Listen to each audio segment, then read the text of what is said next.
السلام علیکم ورحمۃ اللہ وبرکاتہ۔ الحمد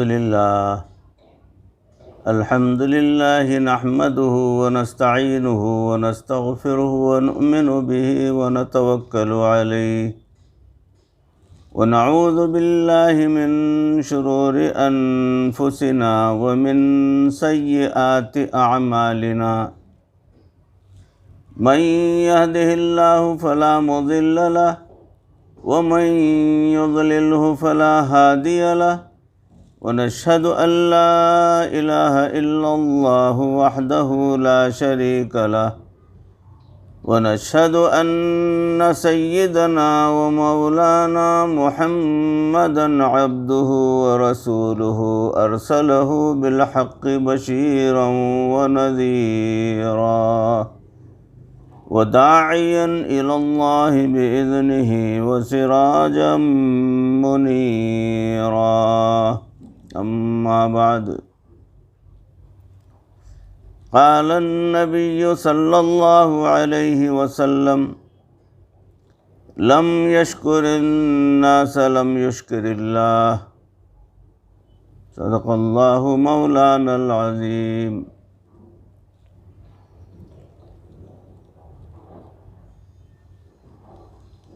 محترم ناظرین، سامعین، بھائیوں، بزرگوں اور دوستوں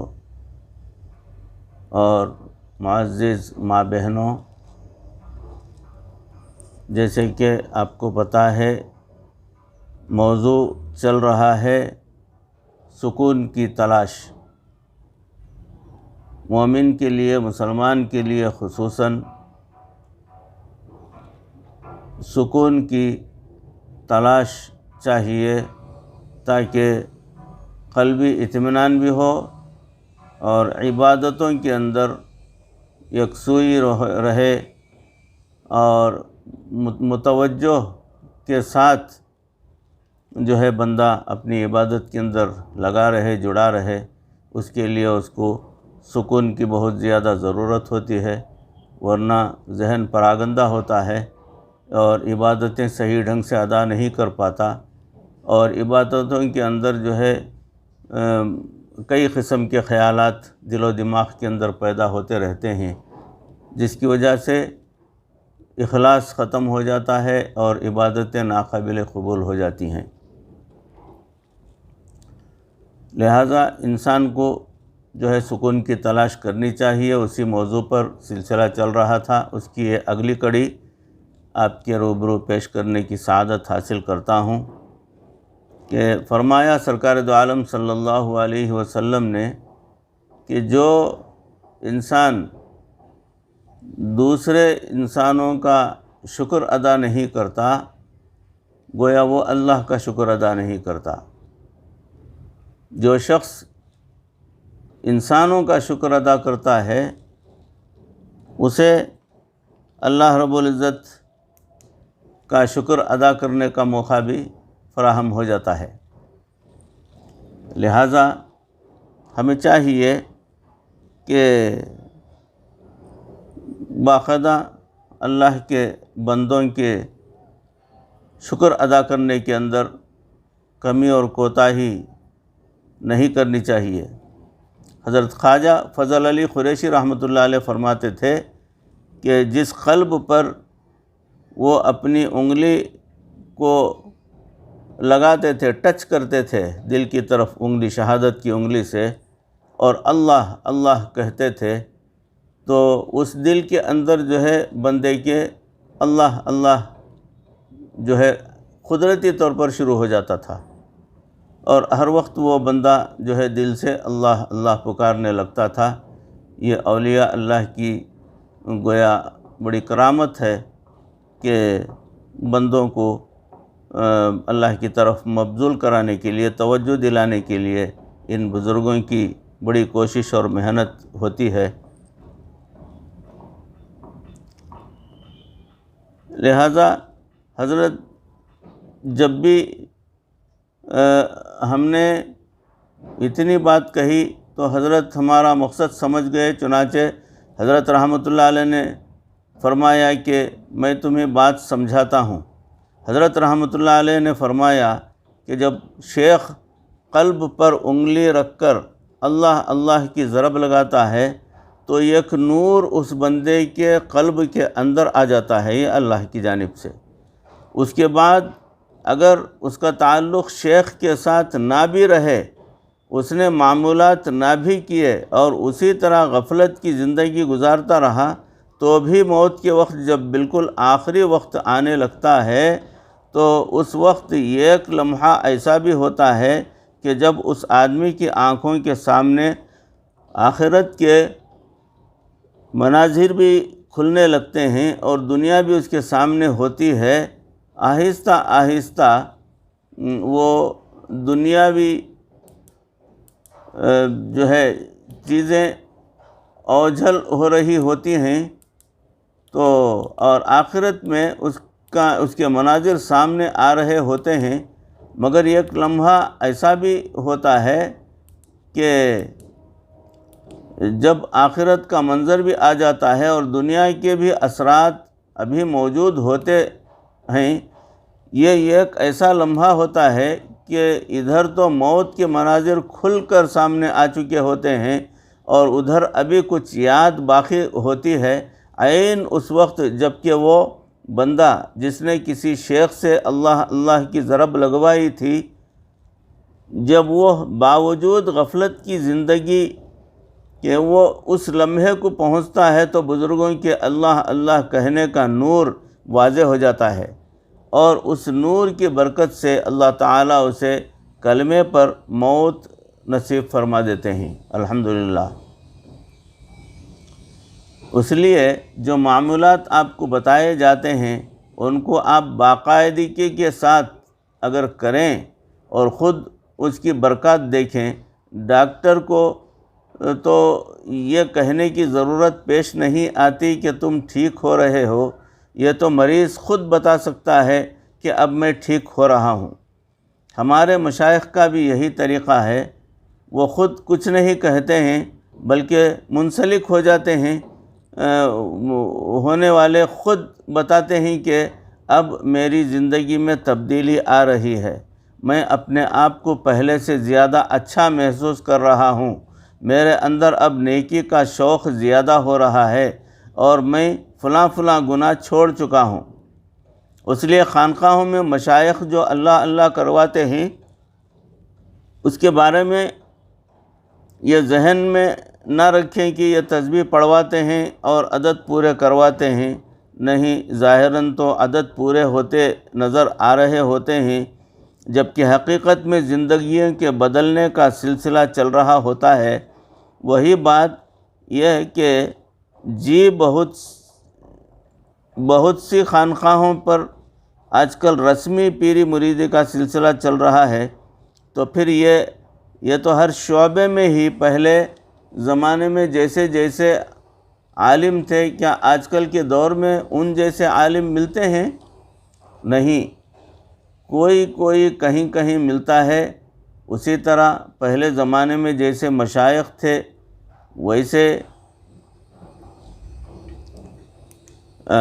ہر جگہ کوئی ایک مل جائیں گے تقدیر سے۔ یہ قحط الرجال کا دور ہے، بہت کم ایسے بندے ہوں گے جو شریعت کو سامنے رکھتے ہوئے زندگی گزار رہے ہوں گے۔ اس لیے ہمیں چاہیے کہ ہم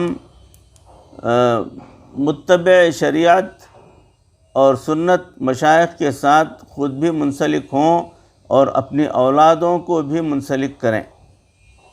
یہ عاجز آپ سے ایک بات کہہ دینا چاہتا ہے، آپ تجربہ کر کے دیکھ لیجئے کہ اولاد میں سے جو بچہ سب سے زیادہ نافرمان ہے، آپ اس کو کسی صاحب نسبت شیخ سے بیعت کروا دیجئے، اگر نسبت پکی ہوئی تو اس کی زندگی میں یقیناً تبدیلی آپ دیکھیں گے۔ یہ کوئی معمولی چیز نہیں ہے، الحمدللہ یہ نسخہ ہزاروں پر آزمایا ہوا ہے۔ ہمارے مشائخ تو توبہ کے جو کلمات پڑھاتے ہیں ان کا مقصد یہی ہوتا ہے کہ انسان کی زندگی بدلے اور وہ غفلت والی زندگی کو چھوڑ کر شریعت و سنت والی زندگی پہ آ جائے۔ اس لیے ایسے حضرات کے ساتھ منسلک ہونا، ان سے اللہ اللہ سیکھنا اور اپنی زندگی کو ایک ترتیب سے گزارنا انسان کی شخصیت کے نکھار کا باعث بنتا ہے۔ اس لیے اس کو اصطلاحی تعلق کہتے ہیں۔ یاد رکھیں کہ ہم نے سالکین کو تسبیح کا کسبی نہیں بنانا ہوتا، بلکہ اصلاح مقصود ہوتی ہے تاکہ دل میں دین کی محبت آ جائے۔ جو سالک نیک نیتی کے ساتھ آتا ہے، اللہ تعالیٰ اس کی زندگی کو بدل دیتے ہیں۔ آج کی یہ محفل اختتامی محفل تھی، اس لیے یہ چند باتیں بیعت کے بارے میں بھی بتا دی ہیں۔ ہو سکتا ہے کہ بعض دوست ایسے بھی ہوں جنہوں نے خانقاہوں کا نام بھی نہ سنا ہو۔ جب نام ہی نہیں سنا ہوگا تو ان کے مقاصد کا کیا پتہ ہوگا۔ یاد رکھیں کہ تصوف دین ہی کا شعبہ ہے۔ خوشا مسجد و مدرسہ خانقاہ، خوشا مسجد و مدرسہ خانقاہ کے درد بود قیل و قال محمد، یعنی آپ نے اعتکاف میں یہاں چند دن گزارے ہیں، یہ دیکھنے کا تو 10 دن ہی کا معاملہ ہوتا ہے، لیکن آپ ان کے اثرات انشاءاللہ ثم انشاءاللہ پورا سال محسوس کریں گے۔ بالکل بے شک اگلے رمضان المبارک تک آپ کا دل آپ کو گواہی دے گا کہ آپ اس کے اثرات محسوس کر رہے ہیں۔ یہ کوئی ظاہری چیز نہیں ہے جس کی آپ کو کوئی گٹھڑی باندھ کر لے جائیں گے، بلکہ یہ ایک ایسی چیز ہے جو سینے سے سینے میں منتقل ہوتی ہے۔ یہ بغیر کہے اور بغیر بتائے اپنے اثر دکھا رہی ہوتی ہے۔ اس کو فیض اور نور کہتے ہیں۔ اللہ رب العزت ہمیں اس نور کی حفاظت کرنے کی توفیق عطا فرمائے، آمین۔ بالخصوص جو احباب اعتکاف میں بیٹھتے ہیں، ان کو چاہیے کہ وہ اپنی زندگی کی ترتیب کو بدلیں۔ جس طرح وہ اب اپنے گناہوں سے پکی سچی توبہ کر چکے ہیں، وہ آئندہ پورا سال اسی طرح گناہوں سے بچ کر گزارنے کی کوشش فرمائیں۔ اللہ تعالیٰ ان کا حامی اور ناصر ہو، اور اللہ انشاءاللہ اس معاملے میں پروردگار ان کے لیے آسانیاں فراہم فرمائے، آمین۔ مقامی احباب جنہوں نے دعوت دی اور یہاں پر اتنے اچھے انتظامات کیے، یہ عاجز اعتکاف والوں کی طرف سے اور اپنی طرف سے ان سب کا شکریہ ادا کرتا ہے، کیونکہ حدیث پاک میں آیا ہے لم یشکر الناس لم یشکر اللہ۔ جو بندوں کا شکر ادا نہیں کرتا، وہ اپنے پروردگار کا بھی شکر ادا نہیں کرتا۔ ان حضرات نے بہت ہی فراخ دلی، بشاشت قلبی اور محبت کے ساتھ ہم عاجز مسکینوں کو یہاں آنے کی دعوت دی۔ ہمیں یہاں ہر اعتبار سے سہولت رہی، اور الحمدللہ خوش دلی کے ساتھ اب یہاں سے رخصت ہوں گے، اور یہ دعا دے کر جائیں گے کہ اللہ پروردگار ان بندوں نے اس عاجز مسکین کا دل خوش کیا، اس کے بدلے ان سب کے دلوں کو خوش فرما دے، آمین۔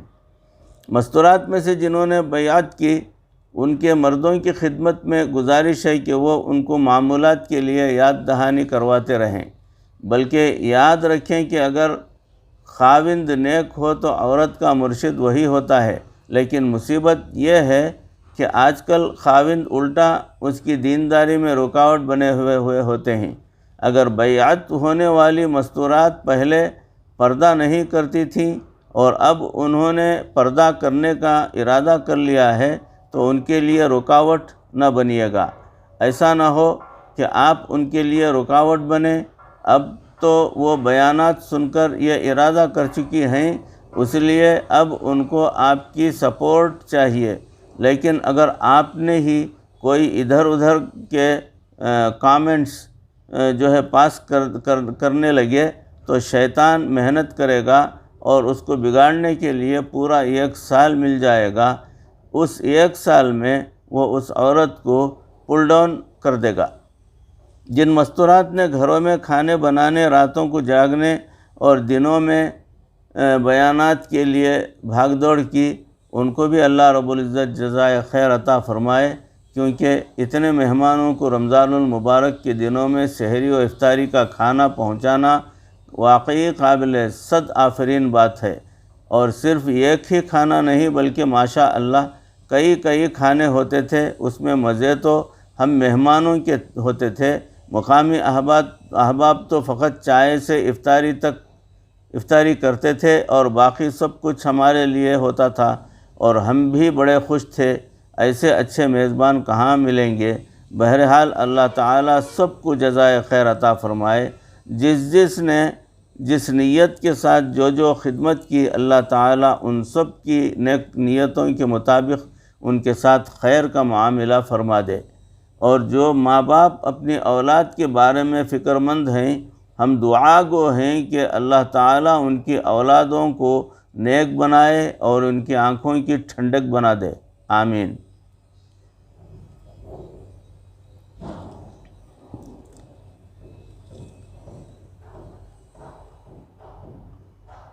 باقی یہ ہم سب نے جو کچھ کیا ہے اللہ کی رضا کے لیے کیا ہے، تاہم ہمیں اس موقع پر کثرت سے استغفار کرنی چاہیے، کیونکہ ہمیں اعتکاف کے دوران جن آداب کی رعایت کرنی چاہیے تھی، یقیناً ہم سے کوتاہی ہوئی ہوگی، ہم حق ادا نہیں کر سکے۔ ہمیں اس موقع کو زیادہ فائدہ مند بنانا چاہیے تھا۔ بہرحال ہم اپنی پستی اور نالائقی کا اعتراف کرتے ہوئے احساس ندامت کے ساتھ پروردگار عالم کے سامنے استغفار کرتے ہیں۔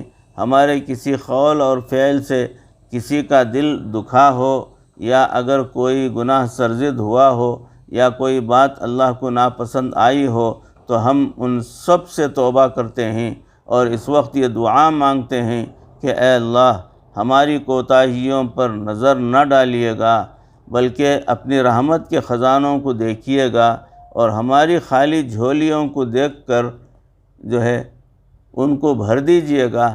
دنیا کا بھی دستور ہے کہ جب مزدوری کرتا ہے تو گھر کا مالک جاتے ہوئے اسے کچھ نہ کچھ دیتا ہے، جب عام دنیا دار مالک بھی کچھ نہ کچھ دے کر بھیجتا ہے، تو پھر آپ سب حضرات نے تو اللہ کے در کو پکڑا اور اسی کی رضا کے لیے یہاں بیٹھے۔ اس لیے ہم دعا گو ہوتے ہیں کہ اللہ رب العزت بھی ہماری جھولیوں کو بھر دے۔ آپ اس وقت اللہ رب العزت کی طرف سے متوجہ ہو کر دل میں آئے اپنے رب سے مانگیے، اپنے لیے اور پوری امت کے لیے دعائیں کیجیے کہ اللہ رب العزت ہماری ان دعاؤں کو قبول فرما لے، اور آئندہ بھی ہمیں اسی طرح سنت و شریعت کے مطابق زندگی گزارنے کی توفیق نصیب فرما دے، آمین ثم آمین۔ بھائیوں، بزرگوں، دوستوں، معزز ماں بہنوں، یہ جو کچھ کے بیان کیا گیا، یہ ایک بڑے بزرگ کی صحبت میں رمضان کا آخری عشرہ گزارنے کے لیے جو احباب، بھائی، بہنیں وغیرہ سب جمع ہوئے تھے، تو ان کے تعلق سے یہ تذکرہ تھا، اور آخر میں ان کے شیخ ان کو نصیحتیں سنا کر مجلس کا اختتام کیا، اور اعتکاف کے بعد تمام اپنے اپنے گھر روانہ ہو گئے۔ تو پروردگار ہمیں بھی توفیق عطا فرمائے کہ ہمیں بھی ایسا بزرگوں کی صحبت نصیب ہو، اور ہمیں بھی ان کی صحبت میں نیک اعمال کرنے کی پروردگار توفیق عطا فرمائے، ان کی صحبت میں اعتکاف کرنے کی توفیق عطا فرمائے، رمضان کے روزے ان کی صحبت میں رہ کر رکھنے کی نیت پروردگار ہمیں عطا فرمائے، وہ سہولیات عطا فرمائے، اور ہمارے اعمال کو سدھار دے، مرتے دم تک پروردگار کسی کا محتاج نہ بنائے، ایمان پر ہمارا خاتمہ فرمائے۔ وآخر دعوانا ان الحمد للہ رب العالمین۔ السلام علیکم ورحمۃ اللہ وبرکاتہ۔